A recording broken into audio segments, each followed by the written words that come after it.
Hi everyone, today I'm reading you a favorite from my childhood called Kate, Shelley and the Midnight Express. It's written by Margaret K. Wetterer and illustrated by Karen Ritz. It's a little bit longer than some of the books that we've been reading the past couple days, so we're just going to dive right in. It is based on a true story and I hope you like it. Moingona, Iowa, July 6th, 1881. 15-year-old Kate Shelley pulled the sheets from the line. A terrible storm was coming. Kate could feel it in the air. A cold wind rose as she carried the heavy basket back to the house. Black clouds rolled in and the sky grew dark.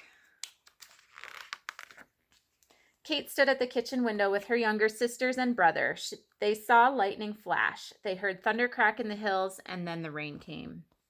As the rain poured down, they watched the water rising in Honey Creek. Soon it overflowed its banks and flooded part of the yard. "I'm going to let the animals out of the barn," Kate said. "If the water keeps rising, they could drown." "Be careful you don't slip in the water yourself," her mother warned. Kate ran down the hill. She waded through the muddy water to the barn. She led out the 2 horses and shooed them off to higher ground. Then she drove the cows up the hill. Then she hurried back to the barn. She picked up some piglets and carried them to the house. By this time, she was soaked to the skin. Kate put on dry clothes, then went back to the window. The rain had not let up. The floodwater was coming closer to the house. When lightning flashed, Kate could see the shining railroad tracks. They ran along the other side of Honey Creek. Kate peered through the rain, trying to see the railroad bridge over Honey Creek. How was it holding up in this storm? After supper, the younger children went to bed. 9-year-old Mame wanted to stay awake with her mother and Kate. They sat at the kitchen table talking about the dangers of the storm. They were worried about the men working on the railroad. At midnight, an express train would pass the Moingona station without stopping. It would cross the long bridge over the Des Moines River. Then it would cross the bridge over Honey Creek near Kate's house. Were the bridges safe? Shortly after 11 o'clock, Kate and her mother heard an engine chugging slowly down the tracks. Railroad men were checking the tracks and bridges before the express came through. They were heading toward the bridge over Honey Creek. Suddenly, the engine's bell rang wildly. Then Kate heard a terrible crack. She knew at once that the bridge had broken.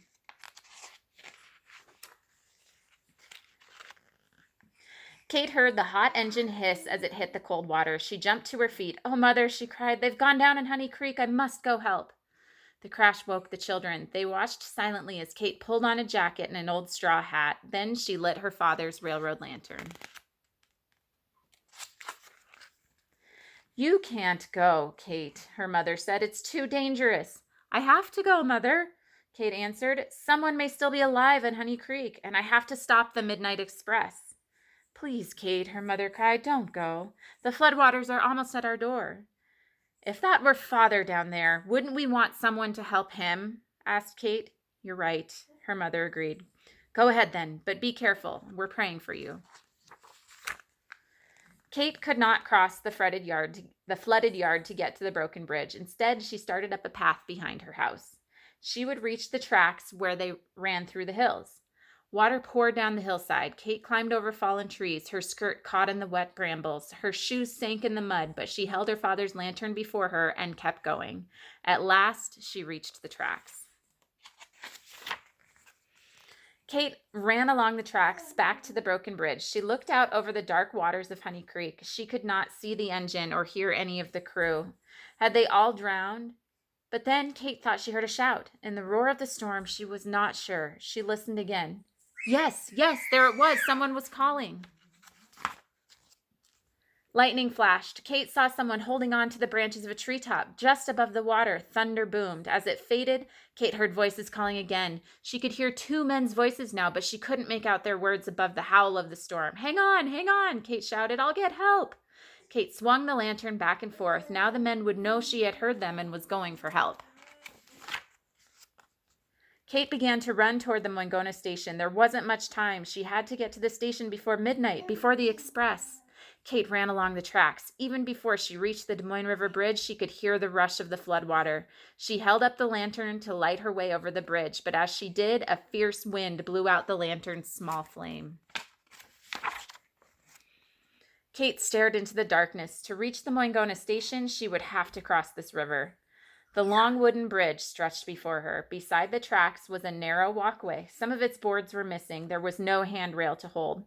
Kate was afraid to cross this bridge even in the daylight. Could she do it now in this storm, in the dark?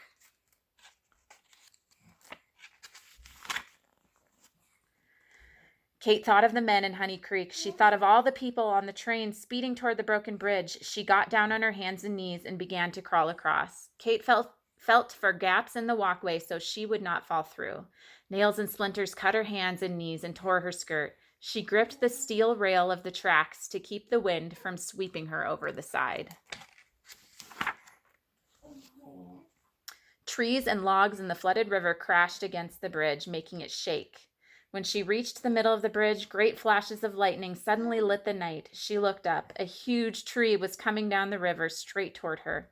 Surely it would crash through the bridge. Kate closed her eyes and prayed.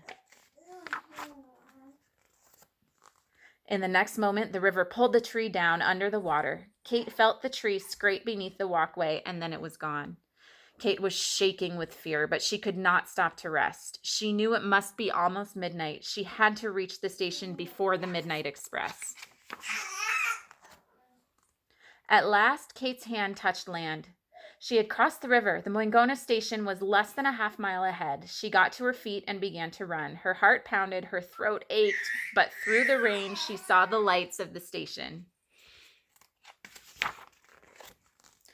Kate threw open the station house door. The men inside turned and stared. Kate's clothes were torn and muddy, and water dripped from her old straw hat. She tried to speak, but no words came.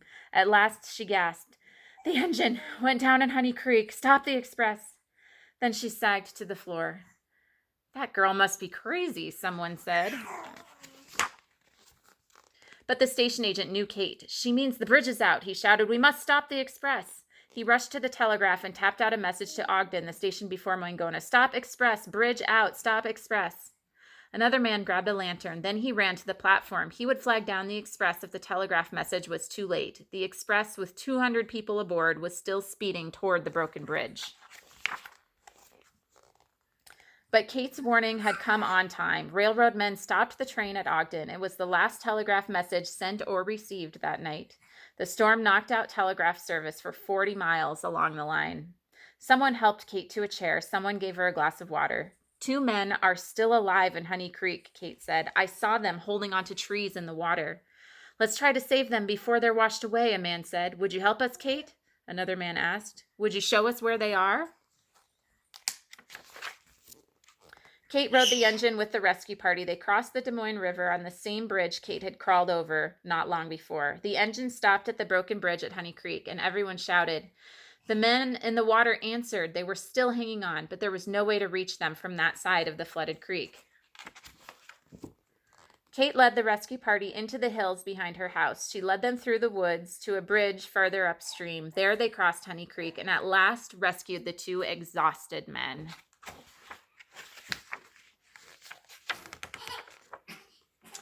The end. Not the end. Afterward. Kate went home and slept for a long time. When she awoke, her family, friends, and neighbors greeted her happily. They wanted to hear about her adventure. Reporters came. Newspapers across the country told the story of her bravery. Soon, the whole nation knew about Kate Shelley. The railroad company gave Kate $100 and a lifetime pass on the railroad. Poems and songs were written in her honor, and the state of Iowa awarded her a gold medal. But of all the honors given to her, Kate liked the one from the railroad friends the best. Whenever she rode the train home, they stopped it to let her off right in front of her own house. So I hope you liked Kate Shelley and the Midnight Express. If you feel like it, do a Google search for Moingona, Iowa. And here's how it's spelled, backwards. And just take a look at where that is, or look up the Kate Shelley High Bridge in Iowa and get an image in your mind of what that looks like. So that's all for today. Don't forget that you matter, you're important, and we'll see you soon. Bye.